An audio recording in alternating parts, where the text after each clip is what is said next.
What's going on, guys? Bustle6 here, back to another video, and today I'm here to give you an album review. Yeah, I know the setup is a little odd and the lighting looks really bad. It's because, well, I'm actually at my aunt's house. I'm taking care of my cousin right now, but he's upstairs running around and trying not to put a hole through the damn ceiling. But anyways, I'm here to give you an album review of a band that I'm very well known about, or I know much about, but never went out of my way to check out their one of their albums up until now. And that, of course, is prog metal legends Dream Theater with Parasomnium. This is their 16th studio album overall that comes out on the what is today's date? The 8th. Okay, so it came out on the 7th of 2025 of February.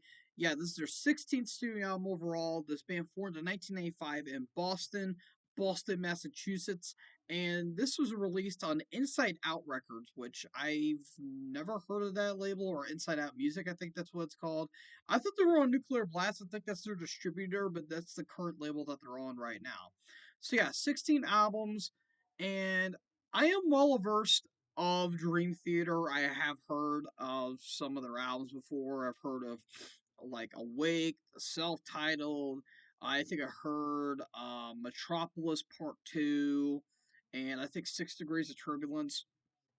And I've stated before and I say it again, I'm not a prog metal guy at all. I think it's a very tedious genre for me. It kind of tests my patience a little bit because while there are some elements of prog I do like, ultimately it's not a genre for me personally. Again, I really don't care for like some aspects of it, but that doesn't mean I flat out hate it. So when I heard the Dream Theater was releasing a new album, I'm like, you know what? Screw it. I see what the guys have because this actually features for the first time since I believe I think Black Clouds and Silver Linings.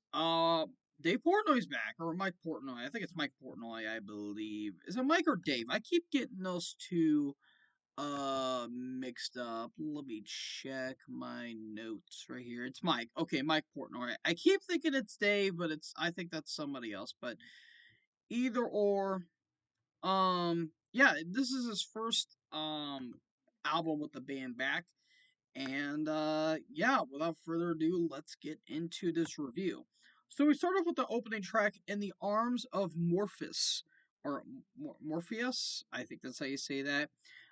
It's about 5 minutes long. It's an instrumental where there's some city soundscapes. That kind of sounds like you're in New York, which is a bit odd. And I should have stated this before that this whole album is has a bit of a concept going around insomnium, which that's actually pretty interesting if you ask me. But yeah, city soundscapes, very heavy and thrashy like riffs, which that's always been in Dream Theaters. That's always been their forte, the big thrashy monstrous riffs. Um, Mike has some really damn good drum fills. I really love the drumming on this album in particular. Just Mike just sounds like he's just going ham on the kit, and it sounds really damn good. It's an alright instrumental. I felt like it kind of gets drawn out just a little bit, but it gets to the point at the outset, so I'll give it that. Following that, we have Night Terror. It's very lush. It's very groove laden. Has a lot of nice atmosphere to it. Kind of has a little bit of a dreary atmosphere to it, which I kind of do appreciate. And then James LeBrie's vocals kick in, and I'll talk about that towards the end of the video. But I really do like the atmospheric notes that they give off in this album. I really like the again that more lush vibe that it goes for here, and yeah, I think it's a pretty solid song, all things considered. Then we get into A Broken Man, which is probably one of the better tracks in this entire album for me. Very thrashy like intro that I think is really nice. You get elements of like Voivod, I get a little bit of elements of Tool, some Opeth thrown in there. There's some nice keys and synths that they put on there, which I think is really cool. It's probably one of the better tracks on this album, at least in my opinion. A little over 8 minutes, which again I'll talk about that later. But I think it's a really damn good song. I actually really enjoy this track right here. Then we get into Dead Asleep. Really reminds me of Awake, some elements of Awake, like more so that 90s stuff. It's very heavy, again, it's thrashy, there's some nice groove to it. A little more melodic too, more melancholic, which is really nice. And yeah, it really reminds me of their 90s output. Then we get to Midnight Messiah, which has it has a somewhat of a catchy chorus. Again, I'll talk about James here in a little bit. It has a power metal like solo, which I think is really cool.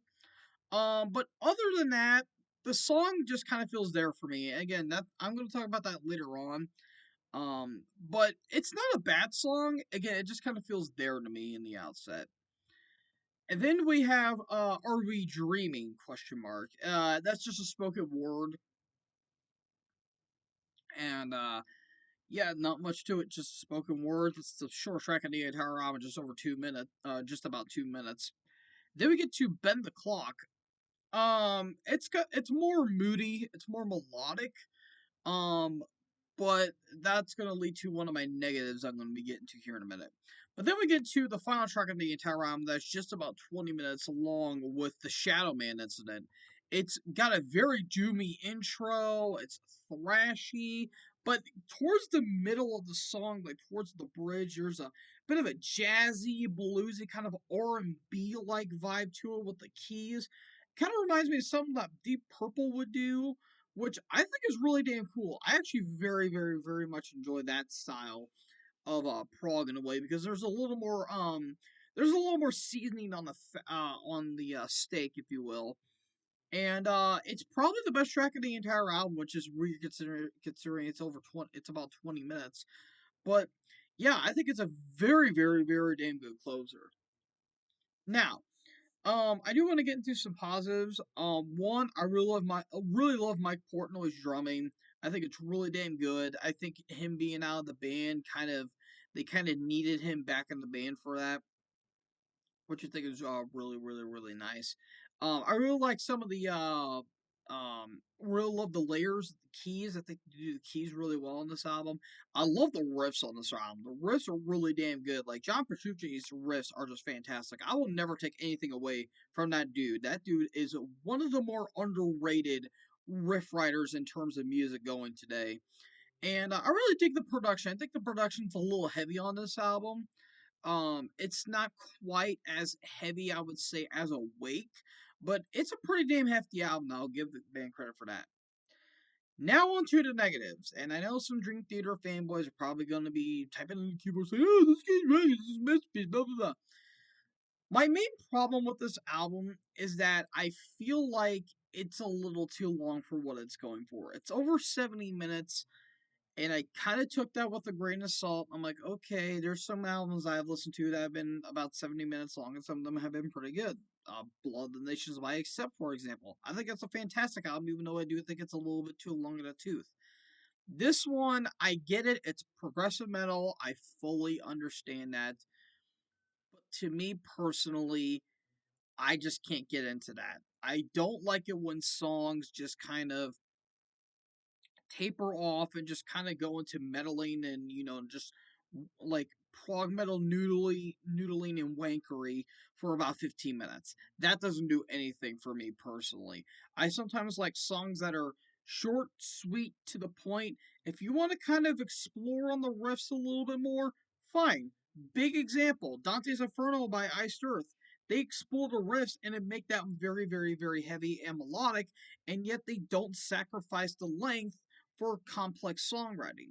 I really dug that. I know what it was going for, and I dig the hell out of that. That is the best power metal song of all time, if you ask me. With this album here, it feels like the band is a little bit lost at points, at least in my personal opinion. It's not as egregious as Iron Maiden's latter day albums have, because at least these songs know when to end and they at least have a point to them. But at the same time, it's just not for me personally. I just never got the appeal of progressive metal. Another thing too, is the vocals. Now, look, I know James LaBrie has not really been the best vocalist when it comes to progressive metal, and hell, even some Dream Theater fans aren't really that big of a fan of his vocals. They're not terrible here, they're just very weak. I just don't get it. Like, whenever he does like his more like softer vocals, it doesn't do anything for me. And he doesn't do any high screams, it's more of a mid tempo range, which, is fine and all, but I just never dug the vocals of Dream Theater. I've never dug James LaBrie as a vocalist personally, and he's in all honesty one of the weakest moments of this album in my opinion. So, take that for what you will. But besides that, I do think that this album does have some merit to it. And another negative I do have is that there's a song or two I just can't get into. Like, Bend the Clock feels filler to me. You could have probably taken out Are We Dreaming, and you could have cut some of these songs to maybe, like, I'd say 7 minutes. Going 10, kind of stretching it just a little bit there. You want to save the big out. You want to save the big one for 20 minutes. Okay, fine. I always prefer when an album kind of goes like, if you want to do a little more. Again, you want to explore the riffs and you want to explore the atmosphere a little bit more, and you want to go maybe 5 minutes with some songs. That's fine, and then you save the big one for the final song. That is fine in my opinion. But to me, I just never got the appeal of songs that are going 10 minutes long and then you have a near 20-minute song on the final track. That never got the appeal of me, which is why I don't like Maiden when it comes to how they sort their songs and sort their track listing, in my opinion. So yeah, while there is a lot of negative to it that I do have, and I feel like some of the negatives outweigh some of the positives, I did enjoy some of this album. I don't think it's great. I don't think it's bad. It's kind of middle of the road for me personally. I'm going to give this 3.5. I do think it's a solid album. It's not for me personally, though. For those of you who are Dream Theater fans, if you love this album, congratulations. More power to you. I just really can't get into it personally. I think it's a good album. There are some songs I really do like. I do really love the final track. I think the final track is really damn good. And I do like some other tracks here and there. But to me, it goes too long for what it's going for. That's just how I view it personally. So, yeah, 3.5. I know some fans are going to be pissed off about it, but I've made some terrible. I've done way worse on this channel. Way, way, way worse on this channel. So yeah, 3.5 for me. So, folks, what did you guys think about Dream Theater's Parasomnium? Let me know in the comment section below. Make sure you guys leave a like, leave a comment, tap that big subscribe button, and tap the bell so when I upload, you guys will be notified. Thank you guys so much for watching this video. Most importantly, join the herd. Talk guys next video. Peace out.